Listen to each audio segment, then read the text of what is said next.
नमस्कार। Annual exam 2025-26 उसकी guideline के अनुसार आपको सीबीएसई एग्ज़ाम से रिलेटेड एक ज़रूरी जो आंसर बुक से संबंधित इंस्ट्रक्शन है वो बताता हूँ। एक तो इस साल जो आंसर बुकलेट है वो सीबीएसई ने लेटेस्ट प्रोवाइड की है, वही यूज की जानी न्यू आंसर बुक। अभी न्यू आंसर बुक पे ये कितने पेज की होंगी, वही 20, 32 और 40 पेज की। ठीक है, तो ये जो पुरानी थी ना वो यूज नहीं की जाएंगी इसमें, और ग्राफ भी लिमिटेड होते हैं, इसलिए विद्यार्थी ध्यान रखें कि अपने रोल नंबर को प्रॉपरली लिखें। यहाँ पर जो ज़रूरी सूचना है वो दे देता हूँ।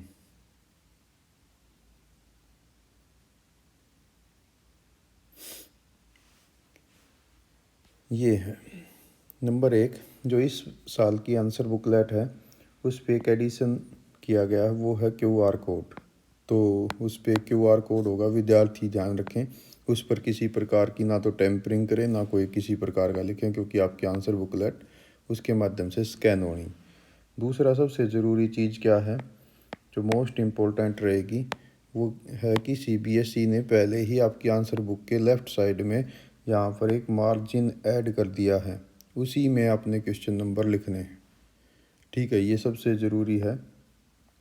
ठीक है, margin of the answer book and note right mark anything on the question paper provide. Question paper पे कुछ नहीं लिखना है, और आपने जो आंसर बुकलेट में क्वेश्चन नंबर है वो लेफ़्ट मार्जिन पे ही लिखने हैं। पहले से ही लाइन लगा दी है सीबीएसई ने, लेफ़्ट साइड में मार्जिन दे दिया है, उस पे ही आप लिखेंगे। ठीक है, और नेक्स्ट पॉइंट कहता है addition to the write and record answer book number. अब आपने एक आंसर बुक का नंबर जो है उसको भी राइट करना होगा और उसको लिखना होगा। On all pages space for the writing question number has been maintained. ठीक है, सभी पेजेस पे ये लेफ्ट हैंड में आपको क्वेश्चन लिखने हो दिए गए मार्जिन में ही। प्रैक्टिकल, ठीक है, वो आपका हो चुका, प्रैक्टिकल को आप छोड़ दीजिए इस टाइम। नेट कराएं, रफ वर्क जो आपने करना है वो on the right hand side of the pages. ठीक है, शुड बी क्रॉस्ड आउट, ये तो बाद में क्रॉस कर देना आपने जो रफ वर्क किया था। मान लो आपने यहाँ पर राइट से, मान लो आपकी आंसर बुकलेट थी, आपने यहाँ पर राइट साइड में इधर रफ वर्क किया, काम करने के बाद उसको आपने इसको क्रॉस कर देना है। ठीक है, आगे करा, instruction is given to the candidate to write the question number only and only in the margin and not in the centre. आपने सेंटर में कई बार क्या करते थे ना, पहले मैसेज दे देते थे। मैंने भी पुरानी वीडियो बना रखी है जिसमें खुद मैंने भी कहा था कि आप बीच में क्वेश्चन नंबर डालेंगे, लेकिन नहीं, अब वो समय के साथ चेंज हो गया है। तो अब केवल आप यहाँ पर जो ये लेफ़्ट मार्जिन दिया गया इस वाले हिस्से में ही आप लिखेंगे। मैं दोबारा बना देता हूँ। मान लो आपने यहाँ पर ये आंसर बुकलेट है, तो इस वाले हिस्से में ही क्वेश्चन नंबर आप लिखेंगे। यदि आपने, कहता है कि इस गिवन स्पेस में ही आपने कार्य करना है, this will not be evaluated is new addition. ठीक है, बीच में नहीं लिखोगे आप, लेफ्ट हैंड में ही आपने ये लिखना है, इसलिए आप सभी विद्यार्थी इस बात का ध्यान रखेंगे। ठीक है, एक बार दोबारा दिखा देता हूँ कि एक तो आपके आंसर बुकलेट पे क्यूआर कोड होगा, दूसरा आपने जो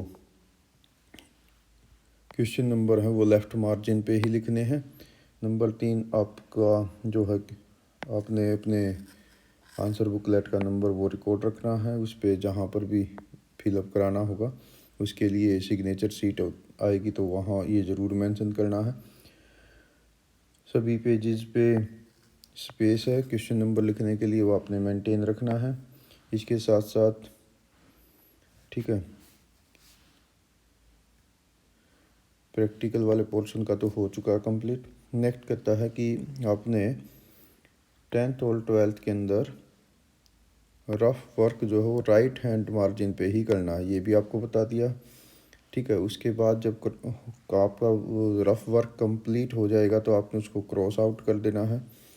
ठीक है, इसी प्रकार से नेक्स्ट और लास्ट है वो दोबारा रिपीट कर दिया गया है कि हर कैंडिडेट को ये इंस्ट्रक्शन आप ज़रूर दें कि वो क्वेश्चन नंबर को जो है केवल दिए गए मार्जिन में ही लिखेंगे, सेंटर में बिल्कुल नहीं लिखना है। सेंटर में लिखना आपके लिए प्रोहिबिटेड रहेगा।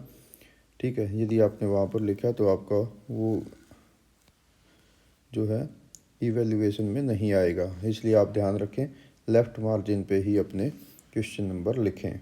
ठीक है, लेफ़्ट मार्जिन का मतलब जैसे अभी आप यहाँ पर देख रहे हैं तो ये वाला जो पोर्शन है आपकी सीट का, ये लेफ़्ट साइड का मार्जिन हो गया। तो ठीक है, इस वाले पोर्शन में ही आपने अपने क्वेश्चन जो है वो लिखने हैं। तो ये है CBSE का latest update. Thank you, have a nice day.